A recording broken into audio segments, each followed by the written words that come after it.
Nonii, siin me oleme, ilus 2020. meeldejääv aasta on kohe läbi ja aktiivne sotsiaalmeedia kasutaja, nagu ma olen, siis ka siia minu feedi on kogunenud igasugust paska.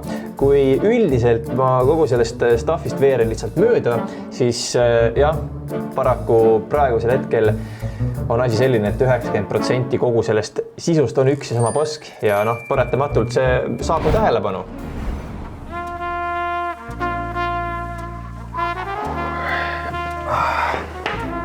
Kuule, mida siis teed? Pane maski ette. Ei pane. Mina ei hakka mu süsihappagaasi sisse hingama. No mingi selline teema käib ainult päevast päeva. Ma ei tea, järgmine äkki tööle kandideerite kuskile, siis võiks panna kuskile CV-sse töökogemuse alla kirja ka, et olen COVID-19 vandenõu teoreetiku paberitega või kogemustega. Whatever. Aga ei, ma ei hakka täna mingite maskide osas ka teile loengut pidama, et kas te tahate või ei taha. Mul on täiesti savi. Kandke või mitte, teie enda vaba valik. Vaatan poes ja tänavatel, kui inimesed kannavad maske, saad aru, ma tahaks lihtsalt minna ja küsida, mis sul arus on inimene?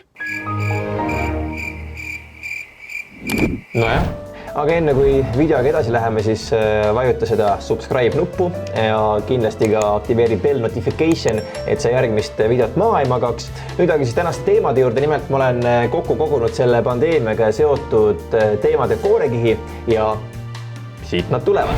Ja siin on meil siis üks video mehest, kes läks koroona kiirtesti tegema. Saatekiri on teil? On küll. Sõber saatis. Sõber saatis. Perearsti poolt ei ole? Perearst on surnud. Perearst suri ära. Ja päriselt ka suri ära. Kusjuures videot vaadates on tunda, et mees oli oma ihuarsti surmast sellises šokis, et ta oli isegi oma isikukoodi ära unustanud. 384 08 03. Mees veerib isikukoodi, nagu oleks mingi esimest päeva oma neid numbrite ja rida seal näinud.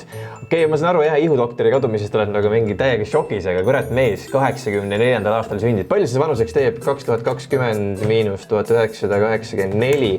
No laias laastus 36 aastane.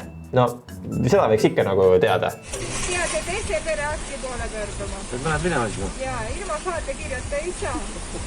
Põhimõtteliselt nahku tulin see üldse.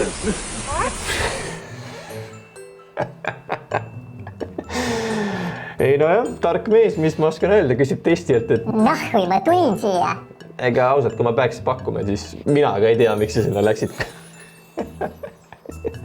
Aga üldiselt on nii, et kui pappi ei ole ja perearst on surnud, siis müü oma sõbra Bemm 312 euriga maha.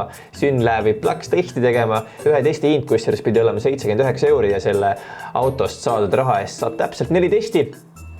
2 negatiivset, 2 positiivset, nii nagu Elon Muski. No nii, kallis sõber, mis otsuse sa langetsid? Paned auto müüki või? Siis ma lähen kõhin edasi, siis saab kõik koroona. Jah. Ei saa proovida. Ei saa nii. Davai siis. Ma lähen kõhin kõik suureks. Käesoleva nädala teisipäevast hakkas kehtima siis siseruumides maski kandmise kohustus ja selline warm-up party toimus Võrus legendaarses klubis Bosch Vehter ja mis on ikka, long story short, kavalad klubipidajad, meelelahutud ärimehed mõtlesid, et mis seal ikka, teeme peo, teeme siis sellise ägeda sünnipäeva party, müüme pileteid, tuleb rohkem rahvast, siis paneme, eks ole, keskööst alates ukse lukku, kleebime välisukse peale suure sildi, reserveeritud ja raha tuleb.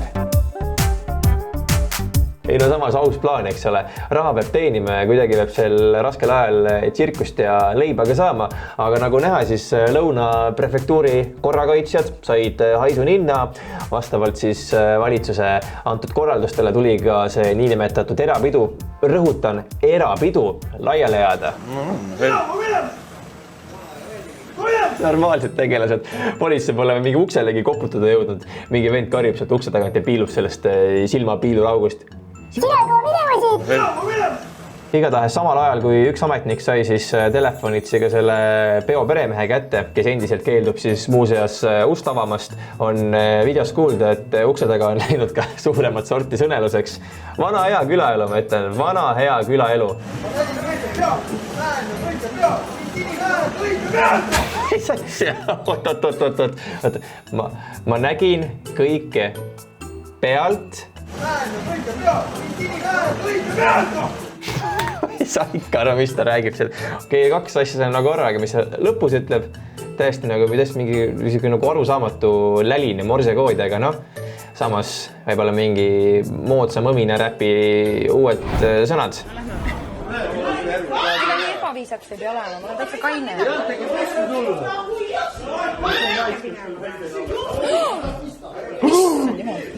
Issand jumal, ta ju. Miks otsa mulle? Mis nüüd saab?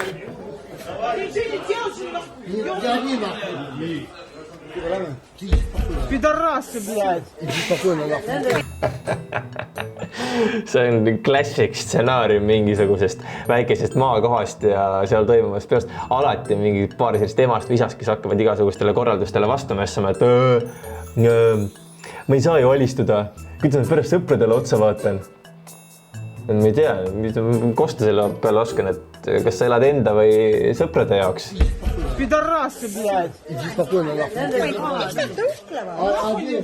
On kuidas on, maskinõue on igatahes löönud inimesed kahte leeri laiali, on alanud siis maski pooldajate ja maski vastaste ühine sõda ja tegelikult on seda kõike päris lõbus kõrvalt jälgida. No nii, mis asja? Asa, siuke mammi või?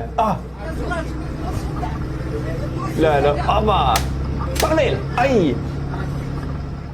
Normaalne vanaema ju, võt. Siuke värk või? Oi. Siinkohal ka väike kivi peavoolumeedia kapsaaeda millegi pärast saavad just viimasel ajal paberitega epidemioloogide asemel sõna emotsionaalselt üles köetud, kes need on, start-upperid, influencerid, staarperearstid ning paljud teised, kellel puudub siis sügavam kogemus selles vahvas piisknakkuste maailmas. Ühesõnaga üks, mis kindel, maski kohustus, see kütab kirgi. Mina ei taha, et minu pojad saaksid tulevikus valida omale pruuti ainult ilusate silmade järgi. Ma ei taha saada islamiks. Kuule, mis jutt see on? Come on! Muidugi tahad saada islamiks. Vaata, kui lahe see oleks. Igal aastal kõnniks tuhanded, miljonid moslemid sinu ümber ja sina, kallis Jana, oleksid tähelepanu keskpunktis. Ma ei taha saada islamiks. Jäägu nemad sinna, kus nemad on oma uskumustega. Noh, samas ega see islam meid ka ei päästaks tegelikult, sellepärast et isegi meie oma kohalik moslem Rauno Ruus sai ju koroona. Ja see on täiesti müstiline, sest kuulda on, et see mees ei kandnud üldse maski, aga ikka näed, tuli koroona ligi. Aga noh, eks Allah ideed ongi ettearvamatud. Tulge mõistusele, ma anun teid, tulge mõistusele. No kui selline naine anub sind, et tulge mõistusele, ma anun teid.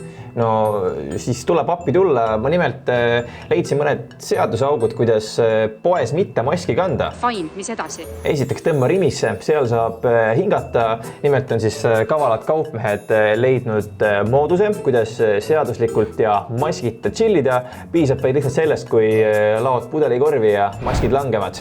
Hea klient, alkoholi ostes palume vanuse tuvastamiseks hetkeks mask eemaldada. Mis jumalaid te mängite? Lõpetage kohe. No mina ei tea, ma annaks küll Rimile vist selle aasta turundusteo eest ikkagi 5 punkti. Aga nüüd, head sõbrad, läheme siis selle aasta superürituse juurde ja selleks on loomulikult siin loen Facebookist vabadus vabalt hingata. Fakt on see, et inimene peab saama vabalt hingata, aga mina ei keelaks küll sellisele üritusele minna. 2+2, värske õhk, lisaks kuulad huvitavaid mõtteavaldusi. Miks mitte, eks ole. Siinkohal aga tegelikult tuletakse meelde ka Eesti Vabariigi siis põhiseaduse ja paragrahvi number 41. Igaühel on õigus jääda truuks oma arvamustele ja veendumustele. Ja nüüd pakuksin välja ka väikese täienduse teemal Sõna on vaba.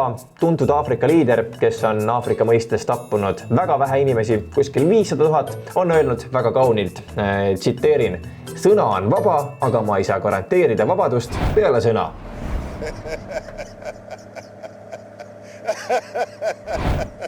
No võtta ongi tänaseks kõik. Kui sulle see video meeldis, pöial püsti, kommenteeri, subscribe'i ja kindlasti lükka ka bell notification sisse, et mitte järgmist videot maha magada. Seniks aga tšau ja näeme järgmisel korral!